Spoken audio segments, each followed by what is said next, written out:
জুলাইয়ের চেতনার নামে শুরু হওয়া নতুন রাজনীতির ঢেউ এখন বিতর্কের কেন্দ্রে।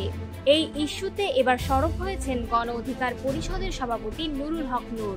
রবিবার সন্ধ্যায় নিজের ফেসবুক পেজে দেওয়া এক পোস্টে নূর বলেন, ১ বছরে জুলাইয়ের চেতনার নামে ভাগ বাটোয়ারা, ধান্দাবাজি আর চাঁদাবাজি দেশটাকে আরেকটা বড় সংকটের মুখে ফেলেছে। নূরের ভাষায়, রাষ্ট্র পুনর্গঠনের বিশাল সুযোগ পেয়েও তা কাজে লাগানো যায়নি। এটাই আজকের সবচেয়ে বড় আফসোস। তিনি প্রশ্ন তোলেন, এই অবস্থা থেকে সহজে বেরিয়ে আসার কোনো পথ আছে কিনা। তার এই মন্তব্য ঘিরে সামাজিক যোগাযোগ মাধ্যমে নতুন করে আলোচনার ঝড় উঠেছে।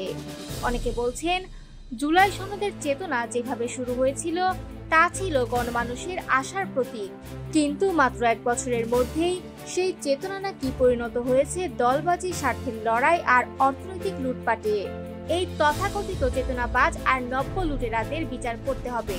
তিনি প্রস্তাব দেন, একটি গণতদন্ত কমিশন গঠন করে এদের দায় নিরূপণ করা উচিত, যাতে জনগণ জানতে পারে কারা আসলে চেতনার নামে রাজনীতির ফায়দা লুটছে। রাজনৈতিক বিশ্লেষকরা বলছেন, নূরের এই বক্তব্য বর্তমান রাজনৈতিক অঙ্গনে নতুন বিতর্ক সৃষ্টি করবে, কারণ জুলাই চেতনা এখন অনেক দল ও গোষ্ঠীর কেন্দ্রীয় স্লোগানে পরিণত হয়েছে। একদিকে আদর্শ ও পরিবর্তনের স্বপ্ন, অন্যদিকে ক্ষমতার হিসাব। এই টানাপোড়েনই হয়তো আজকের রাজনীতিকে আরো জটিল করে তুলছে।